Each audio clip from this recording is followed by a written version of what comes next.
Welcome to the Black Knight Nation podcast, your source for the latest information about your Army Black Knights, with your host, Sal Interdonato.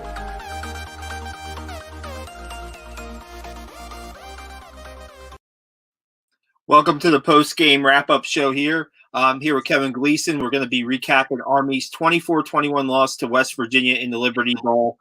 You can follow us all over social media.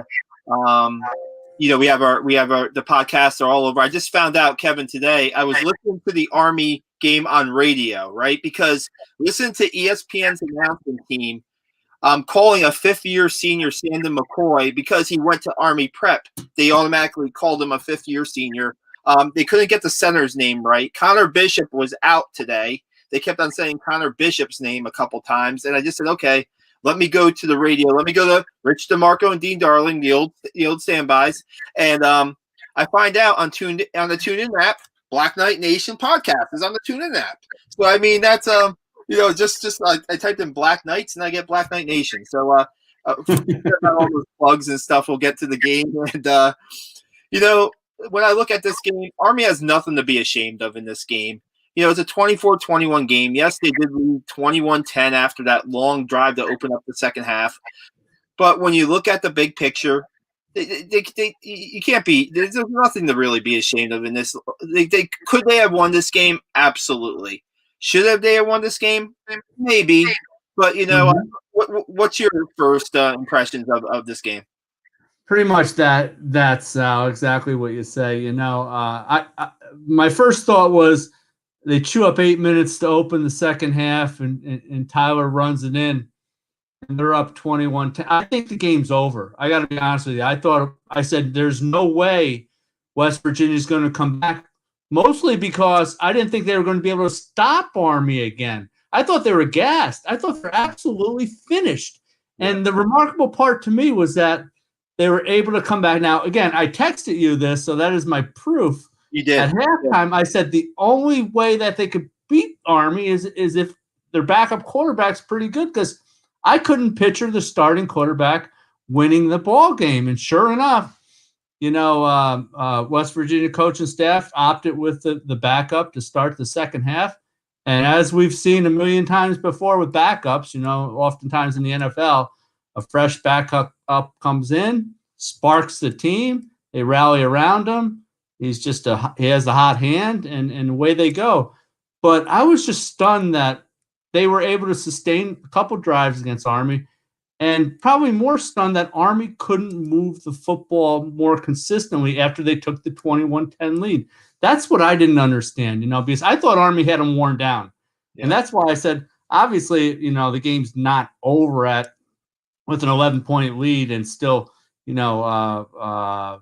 22 minutes of football left. But in the sense of thinking that West Virginia's gassed and finished, I thought it was really over. I didn't think Army was going to lose that football game.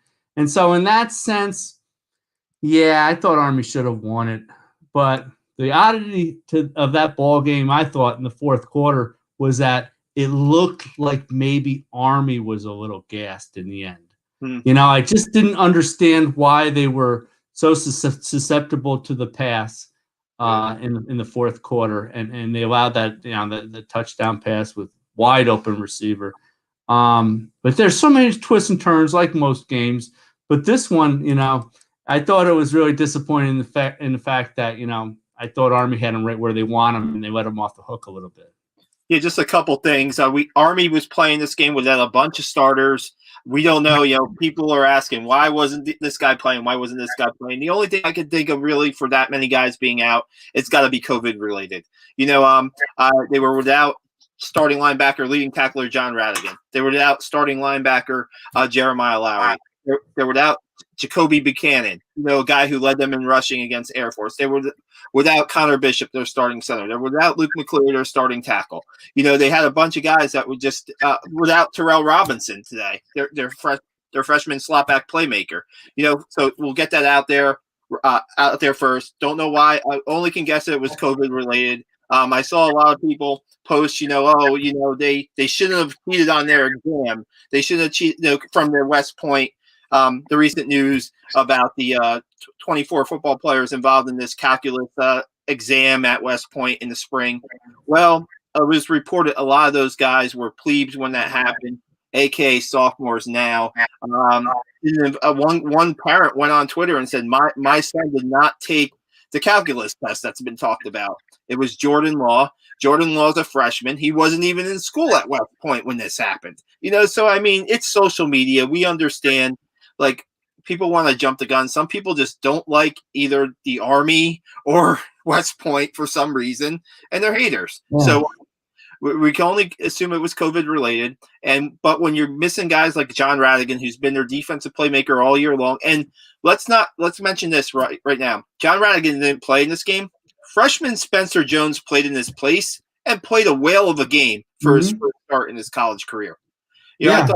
I thought he really showed up on defense early, made some really good plays. One more thing I just want to add before we really get in depth is that Austin Kendall's not any ordinary backup quarterback. He was a transfer from Oklahoma. He was, he started some games for West Virginia last year. Senior. Yeah, graduate. He had a graduate student, and also when Army played at Oklahoma a couple years back, he was Kyler Murray's backup. So I mean, this is not just a guy that came up. This is a guy who had a decent amount of experience, who wasn't your ordinary backup quarterback. And I think that there's a couple plays in this game where the tide could have turned.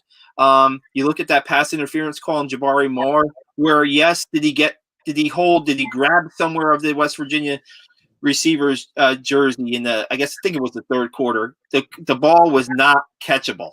The ball was thrown out of bounds. It wasn't it, and the flag was late.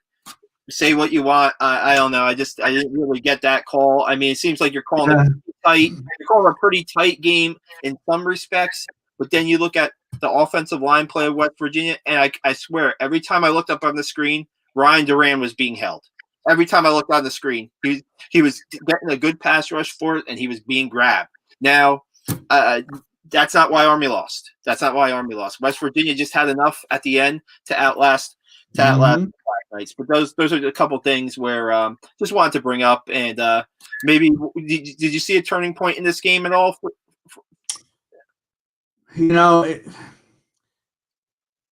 One didn't jump out at me. I mean, I think the turning point for me was when Army took that 21-10 lead midway through the third off of that opening drive, and West Virginia got it back, and I think they went right down and scored. I'm pretty sure they went right down and scored, and then Army didn't combat that, and I thought Army was going to go right back and score again, because like I said, I thought West Virginia was finished defensively. I thought they were worn down.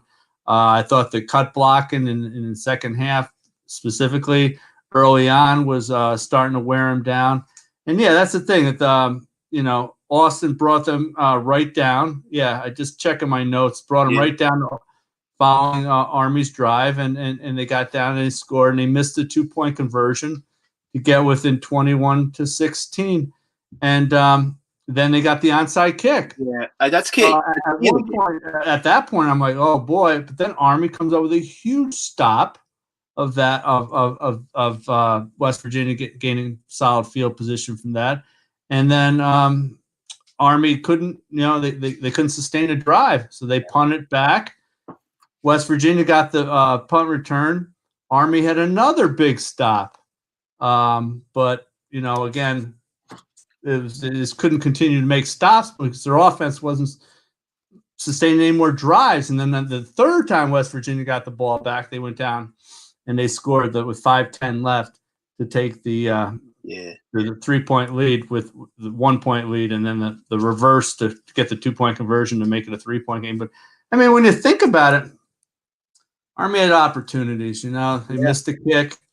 They could have tied it with a 39-yard field goal. Very makeable, but on the other hand, hardly a gimme from the right hash, and he folded it a little bit and it just hooked. It's hard to blame the kid for that, too. I mean, it wasn't a 25-yarder from straight on. The 39-yarder from the right hash. So and then they got one final opportunity after that with Anderson, and he threw the interception. But it was a weird game, Sal. I mean, very odd game because early on I said, oh boy, West Virginia is clearly the better football team here. But Army just, withstood a couple drives early on. They forced they played hard enough to force a missed field goal on West Virginia's first drive. And then I think the second or third drive, West Virginia got the field goal. So it's 3-0 win. I thought it very well could have been, 10-0 or 14-0. And then all of a sudden it clicked for Army. I thought with Christian Anderson coming in and gave him a big spark. And then they brought Tyler back in there. And then he started, moving the football team too. So there were so many different periods where I thought Anderson should have been the quarterback in the game.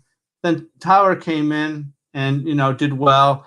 But then late in the third quarter, I thought there were moments where Anderson might have done a better job. But here I am, I'm reticent to even bring it up. You got, in my mind, the best academy coach in academy history, Jeff Monken is. I mean, there have been some great coaches there, but what he's done with this program, he knows his players about 4,000 times better than I do, and the feel and all that. So it's hard for me to even bring up the fact that I thought Anderson on the second to last drive should have played through, and maybe things would have been different. But again, Jeff is just he's really done such an unbelievable job with this program.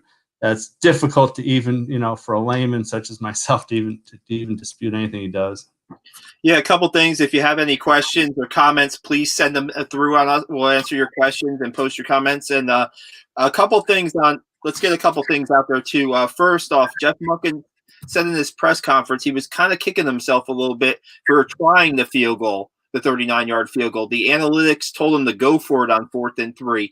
But when they took a poll with the coaches, everybody said, let's kick the field goal. Now, that's hindsight 2020 a little bit. If it goes through, you're not going to question your move at all. But this is a team that I think they had a 4th and – I want to say they had a 4th and 4 early that I'm surprised that they went with. And Marshall, the freshman, got a first down on a toss play. That was like, holy crap. Yeah. I mean, actually converted it. They were stuffed on 4th down too in this game. So, I mean, that's one thing. Coach Monken had a little bit of regret of kicking the field goal, but I guess when you look back at it, you always have some regrets like that when it doesn't go through. I mean, Quinn Moretsky, the freshman kicker, has been pretty solid since he's got the job only about a month or so ago. So, I mean, he had confidence in sending the freshman out. It just didn't happen. Another thing that should be noted is that Brent Davis, Army's offensive coordinator, was not available today.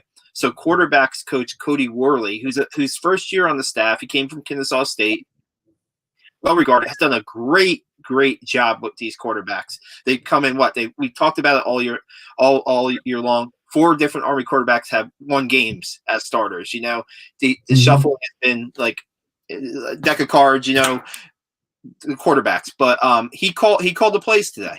It was his first time ever calling the plays for Army. So, I mean, it seemed like at the beginning, they were running up the middle. They were running at the heart of the West Virginia defense, and they're like, okay, something's got to change. Well, they were able to get outside a little bit. I have to go back, Kevin, and check this, but I think the longest run by Army today was 8 yards. 8 yards. I think that was their longest run of the day. And when you don't have those chunk plays, I know you want to grind it out in this offense, right? You want to have the 13 play, 75-yard, 8-minute drive like they had to start the third quarter. That was beautiful. That was poetic. That was Army football. But you still need those chunk plays, especially at the end of the game. You need somewhere to move the chains. You shouldn't have to take 4 plays or 3 plays every time to get a first down.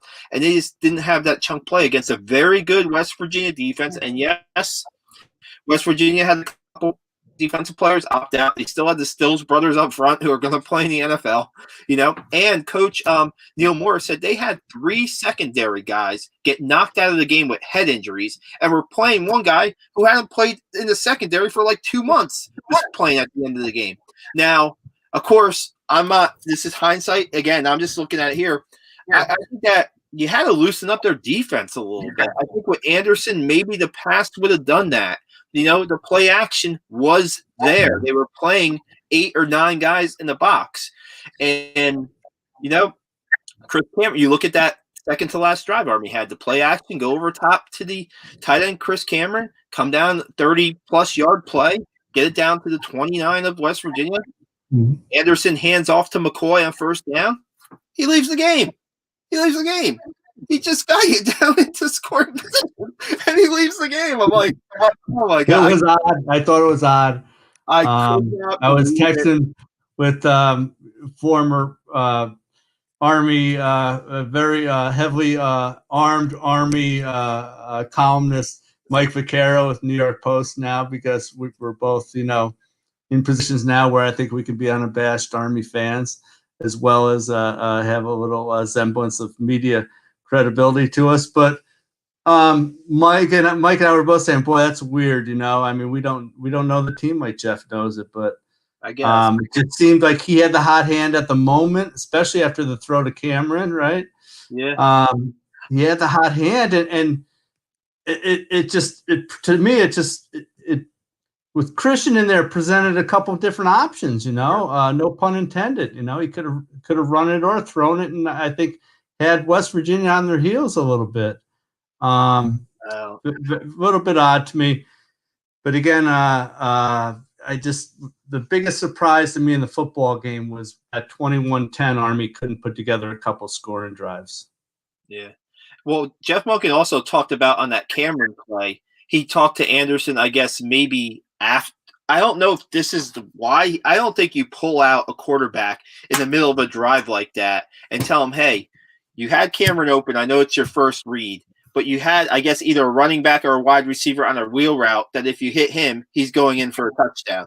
Now, maybe he talked to him after. He probably talked to that in between drives, I'm guessing. I don't think you pull out Anderson and tell him that like when it's second and 6 from like the West Virginia 25 when the game's on the line, Right. So, I don't know. It just that was really puzzling. I mean, you look at the way I think that Jeff Monken said this in the press conference too. This game doesn't really take away from everything they've accomplished this season. They finished with a 9-3 record. They win the Commander-in-Chief's trophy back-to-back.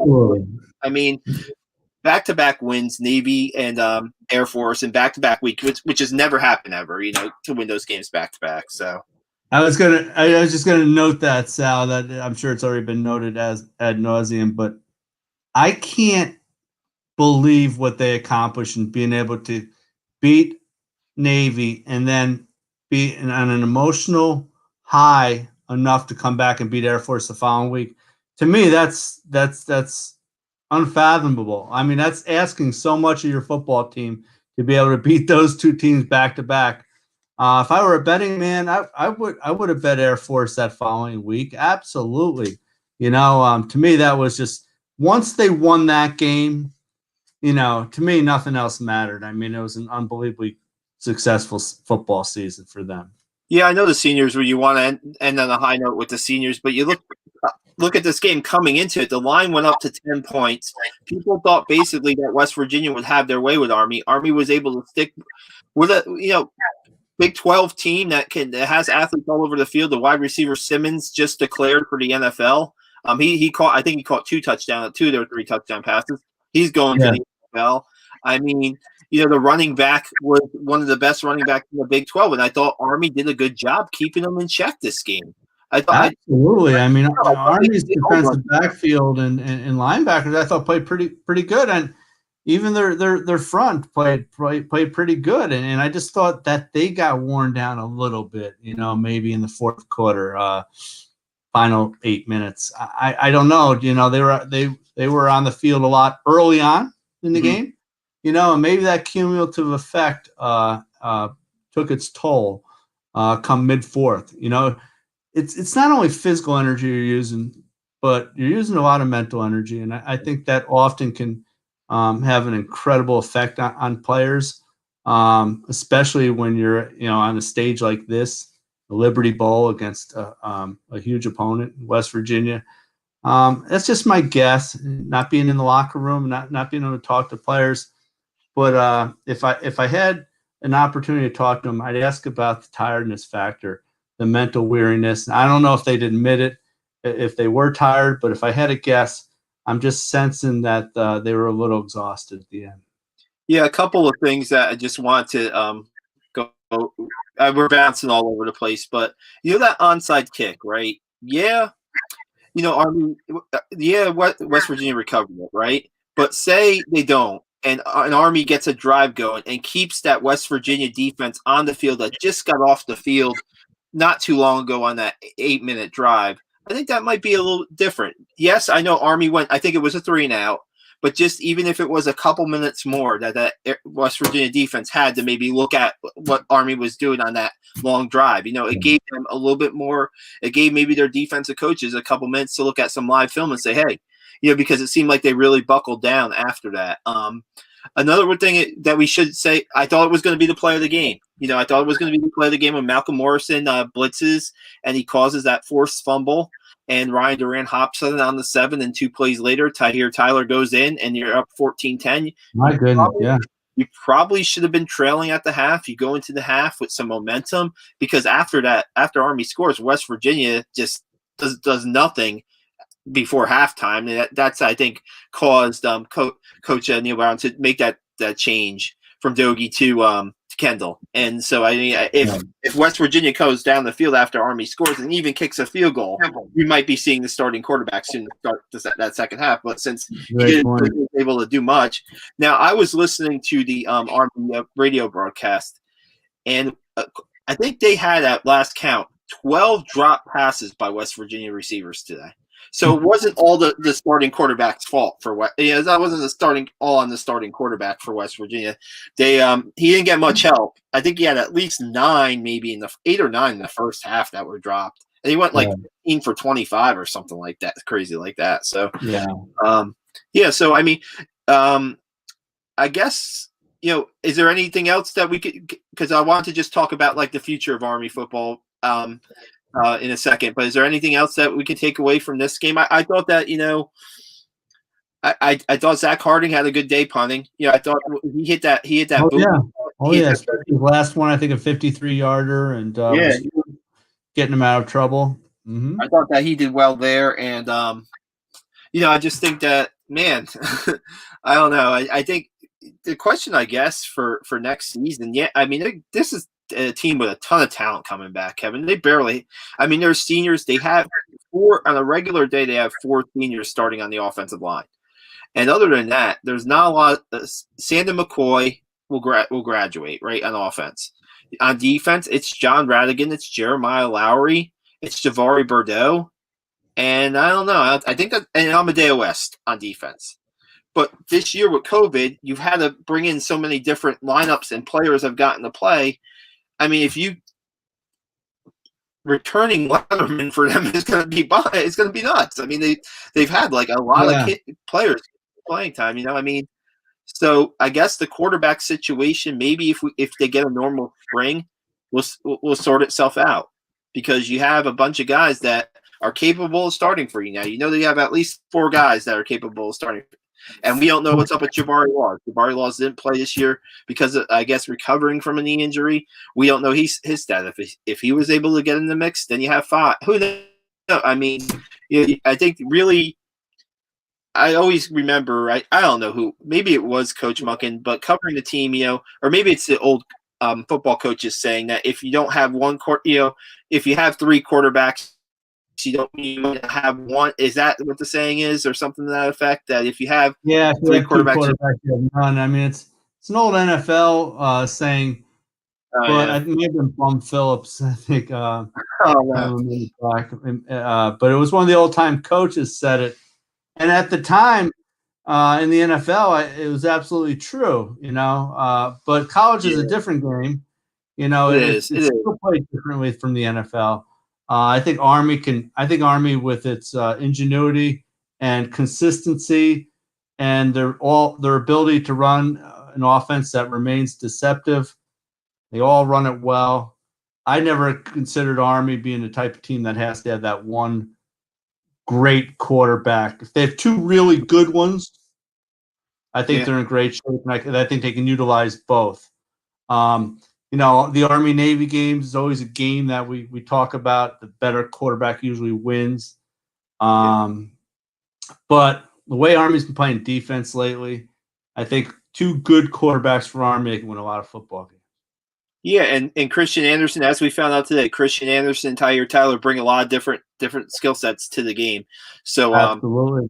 and then you have Cade Ballard, who's also in the mix, Jamel Jones, who's also in the mix. So and you look at the way they were able, the defense, especially this year, man. I tell you, I still give first year defensive coordinator Nate Woody, what a job. I mean, if they win this game, I think you're looking at who would have been the MVP if they would have won this game. Now, after the game, I guess the Liberty Bowl members board, whatever, gave Tyler the offensive player of the game for Army. He scored all 3 touchdowns for Army, and they gave Eric Smith the defensive player of the game for Army, junior linebacker.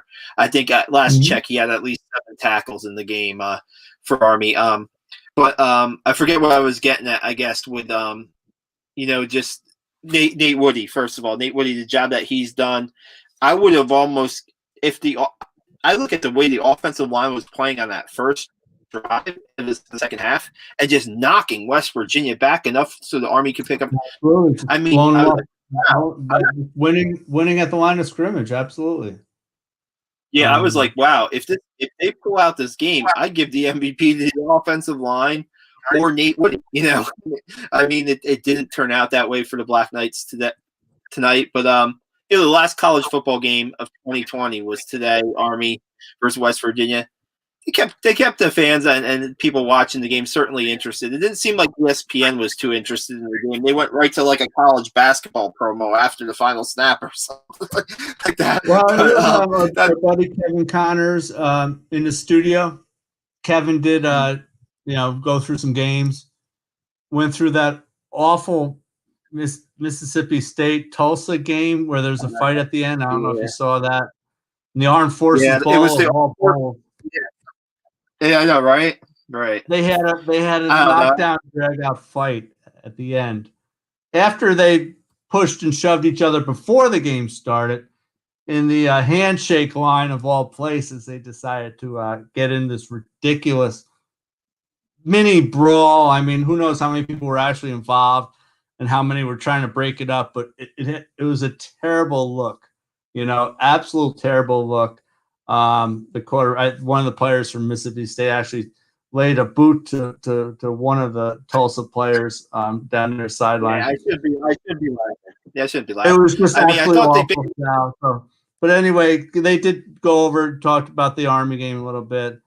But when you talk about the future with Army football, and you know more about this subject than I do, but every year around this time, you start to wonder, like, is Jeff Monken, at what point is major college football program going to snap him up, And I don't have any insight in that. But I think the biggest goal for Army each season in December has come to making sure that they get their head coach back. Everything that I've heard, he loves it there. I know he's been well compensated. But you know how coaches are. Oftentimes, they like the challenge of leading a major college football program, and the money certainly doesn't hurt.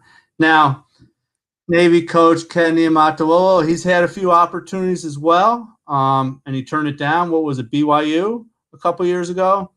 BYU, and then Arizona had some interest in him. He was a candidate at Arizona, right. like one of the top candidates at Arizona, yeah. Jeff has to be one of the 5 to 10 hottest coaches in America right now. When you think about people who have openings looking for head coaches, but again, I don't follow that part of the game that closely, so I don't even know if there are those types of openings. I don't want to speak out of turn, but what I will say is what I think is worth saying is that the importance of keeping Jeff Monken along the banks of the Hudson cannot be stressed enough. Yeah, you look at South Carolina had the opening, right? And you thought Bob Caslin, former superintendent, he hired Jeff at West Point. And you think, okay, here it goes. Here's Jeff Monken's name being thrown out there again. But they ended up hiring the Notre Dame. I think they ended up hiring the Notre Dame defensive coordinator, I think, for that job. I may be wrong. Yeah, that's right. Yeah. Oh, no, they actually hired, my fault. They actually hired, man, He was name's running, escaping. Yeah, name is escaping me, but he had a guy who had some pedigree where his dad coached a bunch too. Why is that name escaping me? But Jeff was mentioned in Vanderbilt, for he's going to be mentioned in most Power 5 openings, for the most part. I mean, it's just the job that he's done in Army. It's just the name's going to be out there. Shane Beamer. Why did I couldn't remember Shane Beamer. Shane Beamer was hired at at South Carolina. So right. Frank Beamer, name escaped me. But you look at it and I always thought that Jeff Monken wanted to have his name, and maybe I'm wrong here, right behind Red Blake as the best coach at Army, right? And he's certainly in his 7 seasons. It's hard to argue that right now. I mean, he's right there. Jim Young, I know a lot of people have a lot of respect for Jim Young. He's a Hall of Fame coach. I know they went to 3 bowl games under Jim Young in Jim Young's tenure and won 2 of them. And he's right there right now. I think Monken's right there right now with Jim Young. And so we'll see what happens. Absolutely. Yeah, I think that we'll see what happens. No doubt the future is bright for Army with the talent they'll have coming back, and maybe even get like a full spring and get back to normal. Who knows if we'll get back to normal anytime soon. With the vaccine situation, and we're not going to get into that, but hopefully they get a spring. If they get a spring, and he made a lot of changes in his coaching staff this year, and you thought, wait, how in the world is this going to work out with a first-year defensive coordinator who only had probably Zoom meetings with his defensive players in the spring, and then maybe they got going in the middle to late of the summer with the scheme that he was going to do. And look at the defense. I mean, the defense was entering today. I think they were number 2 in total yards and scoring defense. They were in the top 5 in a bunch of categories in the nation. Mm-hmm. And we talked about the talent they have coming back. So I think it's just a matter of, there's still Kevin. The one thing that they don't have yet under Jeff Monken is a win over like a higher tier Power 5 team, right? I mean, they beat Duke, right? They beat Duke. But they don't have that win. Yeah, they played Oklahoma well. They played Michigan well. They were competitive with Ohio State, but they still don't have that like win over a Power 5 team, a mid-tier or higher Power 5 team.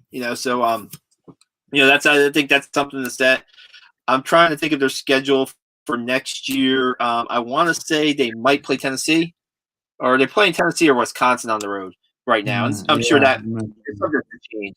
Subject to change with everything that's going on here. So, but I'm pretty sure they play one or the other. And so that's another chance. If you go out, I don't think that playing these teams close is good enough for Jeff Monken. I think that he wants to win one of these games against these Power 5 schools. That's my opinion. So. Oh, absolutely. No, there's no conceiving, any type of opponent. I think, the schedule is important. I think it has to be properly constructed for even now, as good as Army is. You can't have too many powers on that schedule, or else you can have the tendency to break down a little bit.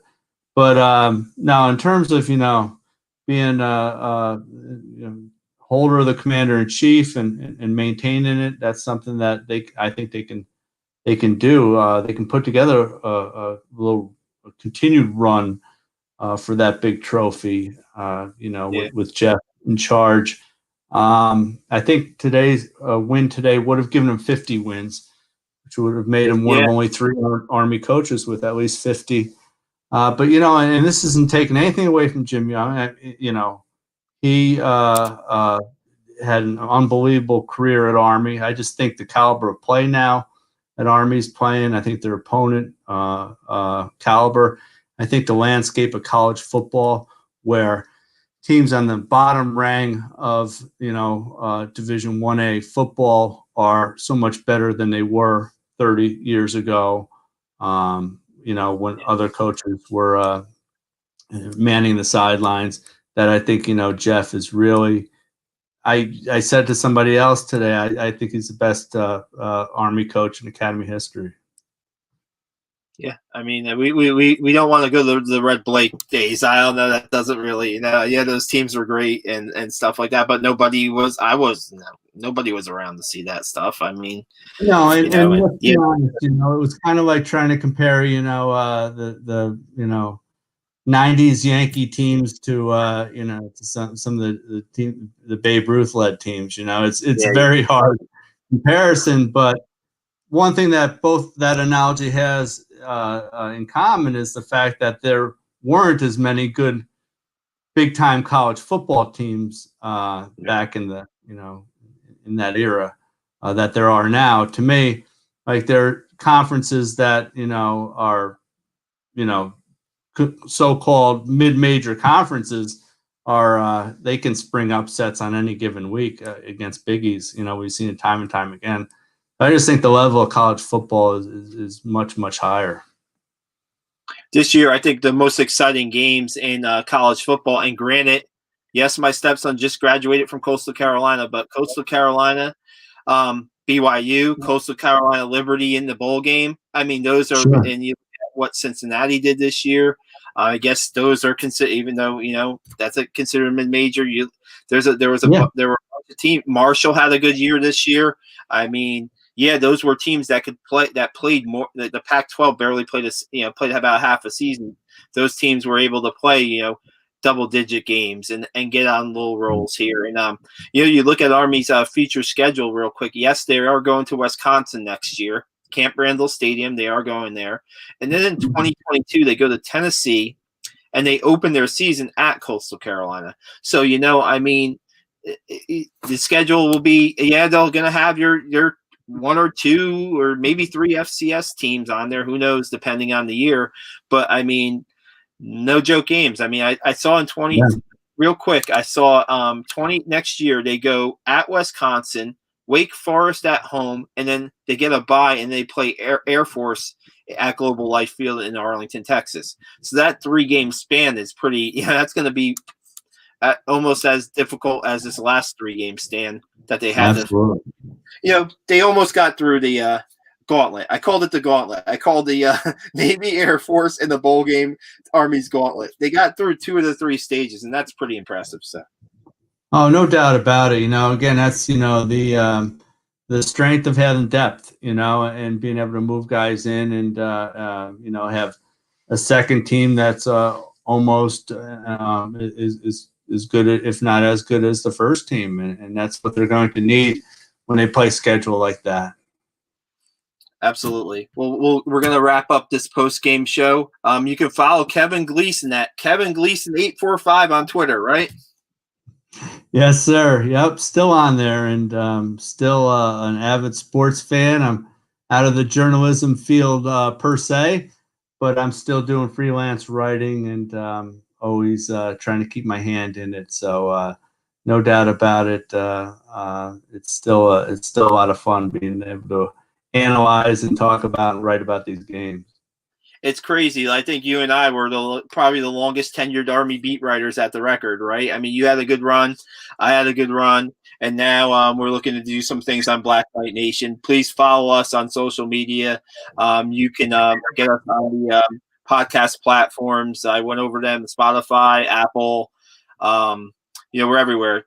We're iHeartRadio. We're on iHeartRadio too. And my goodness, we are everywhere. And I was just thinking out loud, between the two of us, I think we have about 40 Army Navy games that we've covered, because I think you're pretty close to 20, and I think I'm around 20, 22. So that's some pretty good memories of Army Navy.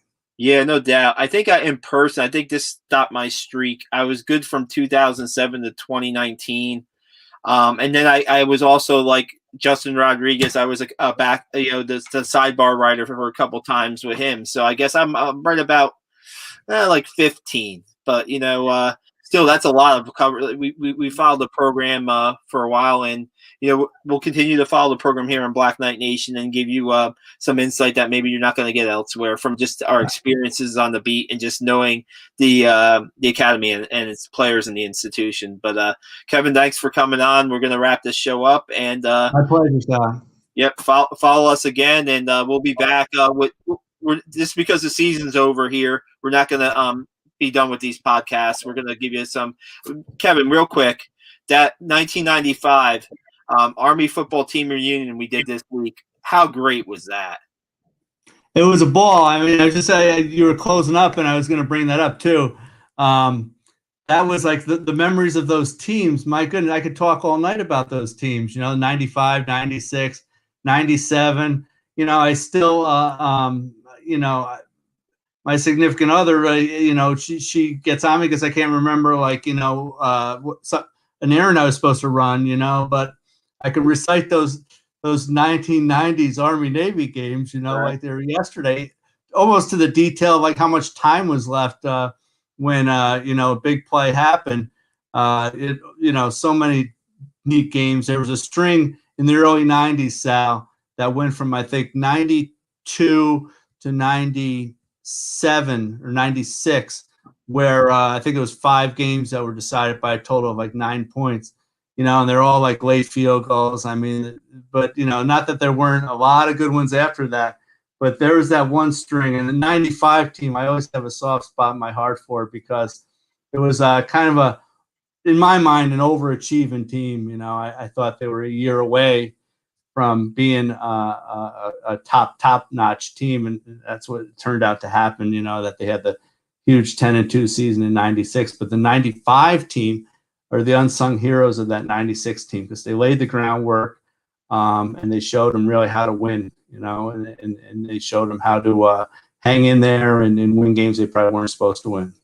Hopefully we can do a couple more of those shows where we have those team players from a certain year of team come on. Maybe we can do a 96 shows sooner or later, and maybe even as currently as maybe a 2016 team.